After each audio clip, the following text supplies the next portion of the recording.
hot in this room. Okay, hey guys, I'm back, and today I'm doing a Q&A. These are questions that were sent to me by people on my Instagram because I asked people on my Instagram to send me questions. Before we get into this, go ahead and turn on my post notifications and subscribe, okay? One day, God willing, I'm gonna have 1 million subscribers, and I want you guys to be here in the beginning. I want you to come here now so that when I do, you can say, I was there the whole time. Okay, so let's get into it. So the first question is from @Sydney_Denise_, and she says, where do you see yourself in 10 years?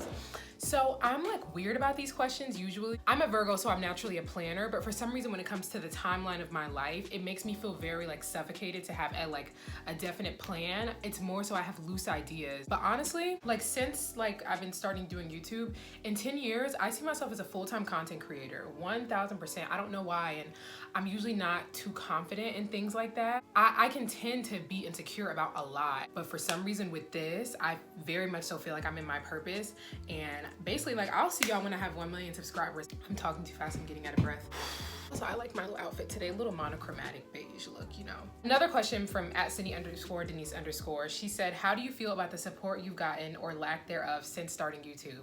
I feel like there's two sides to this coin, so let me kind of break it down. On one side, I feel like I've gotten so much support. The people who have given me support, y'all know who y'all are. The people who have sent me nice messages, the people who have commented on my videos or watching my videos. Even just today, one of my friends was like, I was just like talking to her just normal because I had posted something about her, and she was like, just to like let you know, like your videos have really been helping me. Like I could be in a weird mood and it just like snaps me out. And that, even if it's just one person, that does everything for me because I enjoy making these videos. I enjoy editing them. I just enjoy creating in general. But a part of what makes this so fun for me is that I can make somebody else feel good. Like the idea that I can put something out and it has an effect on someone else and how they feel and it can give them a good feeling. That does everything for me. So yes, I feel like I've gotten so much support. Like I said, y'all know who y'all are. But on the other side of it, and I'm not talking about anybody in general when I say this, it's just something I notice about every new creator.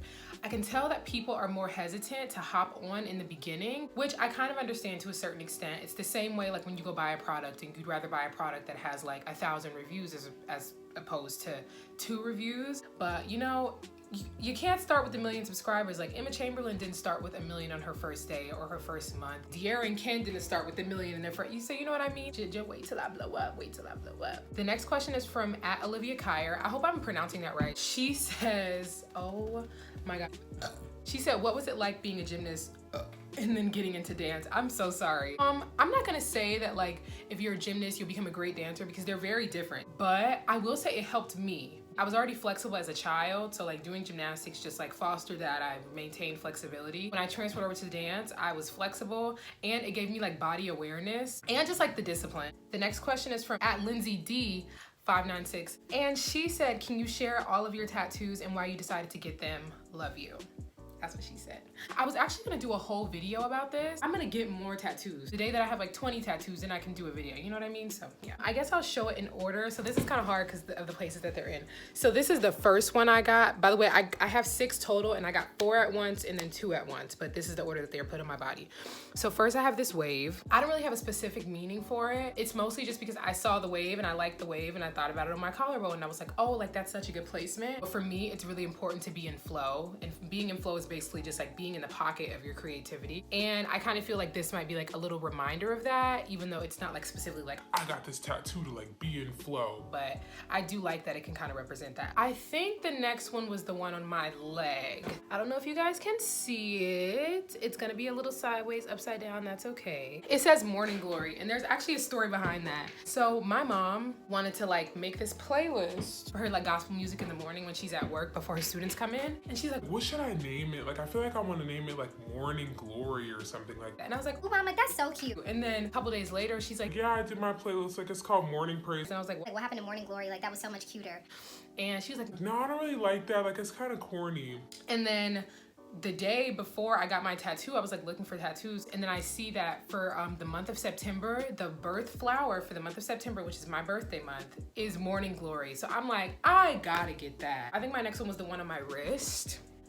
and it's just 1111. 1111 is basically just like being in perfect alignment, and it's a number I see everywhere. Like I'm not even like looking for it, but like I could look at the time and it says 1111, morning and night.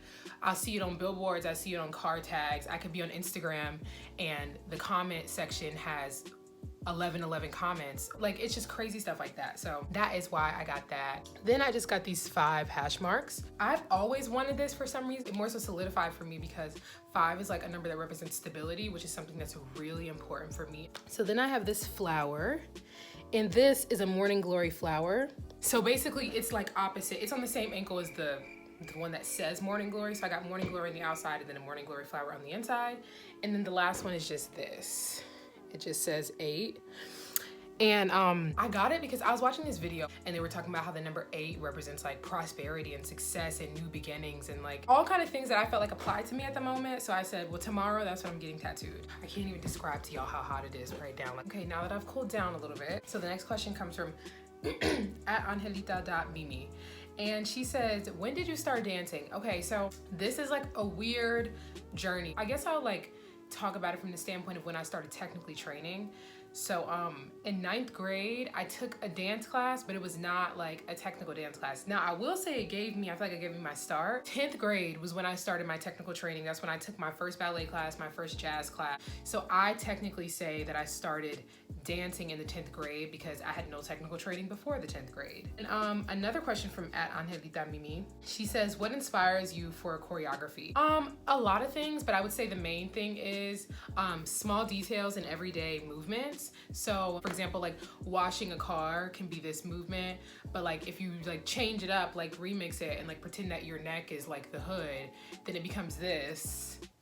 And like then that's choreography. Then you mess with the speed, then you play with repetition, then you play with the tempo. Like it's pretty much just that. And the next question is from at Joe with the Flow. Hey Joji. She says, tell us your 5 to 10 year plan. Everybody want to know plans. I don't have specifics, like I said. I just don't have like a fleshed out 5 to 10 year plan. Yeah, Jordan, that's it, girl. At underscore Emma Medley asks, what are you hoping for your future after graduating college? Everybody want to know about everybody's future. No, I'm just kidding. I know I keep saying this, but I genuinely feel like I'm supposed to be doing this. I feel like I'm supposed to be here. I feel like this just comes so natural. Not that this is easy, because YouTube is not an easy process, okay? I stay up editing all night long, but it feels right for me. It feels natural. Yes, there's a huge learning curve, but like I see this so much in my future.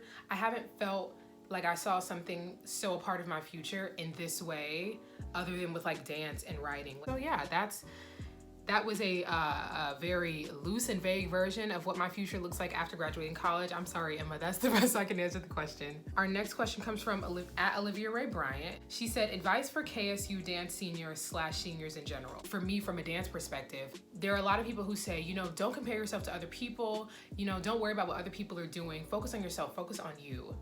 I agree, but let me offer you a different perspective. Yes, you shouldn't worry about what other people are doing. Keyword worry, don't let it worry you. Learn from them. So if there's somebody that you see who's succeeding in a certain area or they do well in a certain area, instead of putting your energy into worrying about them and if they might be doing better than you, start studying what they're doing, because here's the thing, tools and skills are public domain. It's what you do with them that make them special and authentic to you. I'll give an example. I used to dance with this girl named Amber Kirchner. Amber, if you're watching this, what's up? And Amber has this thing that when she dances, she like snaps, and it makes her performance 1,000 times better. That's a skill that she's using, and it looks a certain way on her, but I can say, how does that look on me? How do I figure out what that looks like for me? So it's not being somebody else, but it's recognizing what tools they're using and then figuring out how those tools look for you, because like I said, those tools are public domain. You figure out how to make them authentic to yourself. And her next question was, how the heck are you so cool? I'm glad you see me as cool. I feel like I am nervous and sweaty. Most of the time, I don't feel cool. I feel, like I said, very nervous, and I sweat. So I'm glad that you think I'm cool, Olivia, thank you. And she said, favorite books at the moment. Girls with Sharp Sticks and Girls with Razor Hearts are my favorite books right now. Those books are so good. I'm a huge fiction book person. I love to get into like a fiction book. I think part of why I like it so much is because it's really relevant. The subject matter is so relevant even though it's a fiction topic. If you're a feminist, you'll love it, but I feel like it's for everybody. And then she said, can we see your doggo? Yes, you can see him. He can't come in this room though. This is the one room he's not allowed in because this is my mom's office, but I'll bring the camera to him. Okay, hey, Cobb, say hi. Look at him. Look at his face. Hey, Cobb. Why is he going all the way back like that? You want to roll over? So cute. Look at his face. Oh. He is the cutest thing in life, okay? Literally the love of my life. Okay, back to the hot room. It was so much cooler out there. Okay, so the next question is from @DanceTillYouDie, and he says, girl, I need to know how often we bleach, what products we use, and how to keep the curl all caps. I bleach my own hair. I actually just bleached it yesterday. As far as how often we bleach, and I'm not a hairstylist, so don't take, you know, what I say as like professional advice.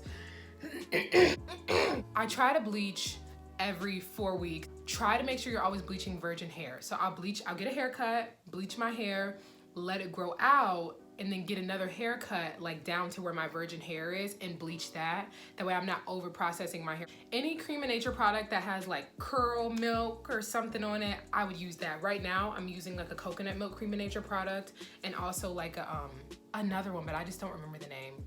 And I don't feel like going to get it.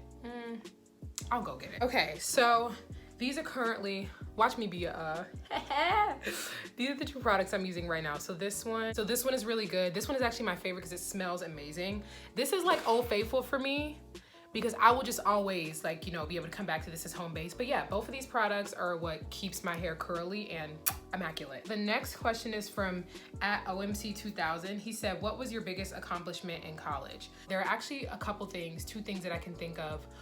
One, being picked as the first solo for ACDA. So ACDA is this convention for college dance programs. We've never had a solo get picked for ACDA, and I auditioned with a solo and I got picked. ACDA did get canceled because of coronavirus, but I'm still so happy that I even did it. It showed me that I could do something that I thought I couldn't do. And then also my senior piece, although it did not get to be shown because another, you know, coronavirus, I'm so proud of that piece. Also @OMC2000, I wanted to cast you in my piece. You just weren't available for my day. The next question is from @_Julia Judges. Hey Julia. And she said, how are you and what would you want to tell your future self about this time in your life?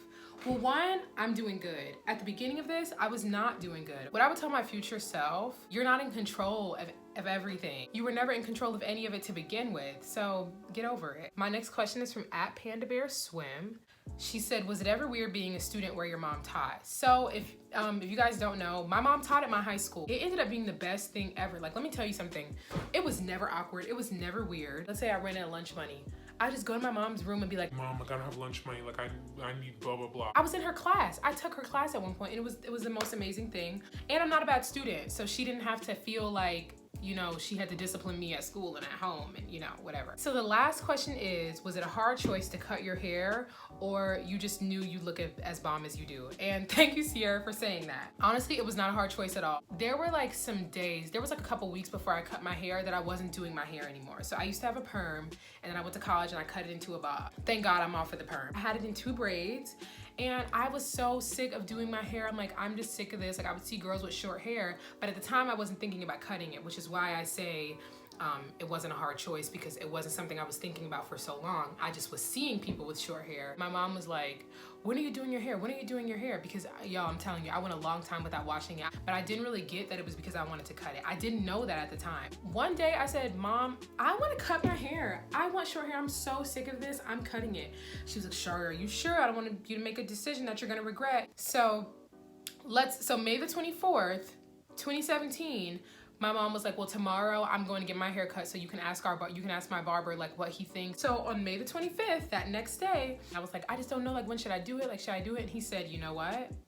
If you cut it today, I'll do it for free. And so I did. And I have not regretted it or looked back. I don't boost myself ever, but I think I look bomb with this haircut. Like, comment if you agree. But that is the last question, guys. Thank you for everybody who sent me questions on my Instagram. It made me so happy. Like, it made me feel so supported. Like I said, I feel a lot of support. But once again, make sure you turn on my post notifications. Make sure you subscribe.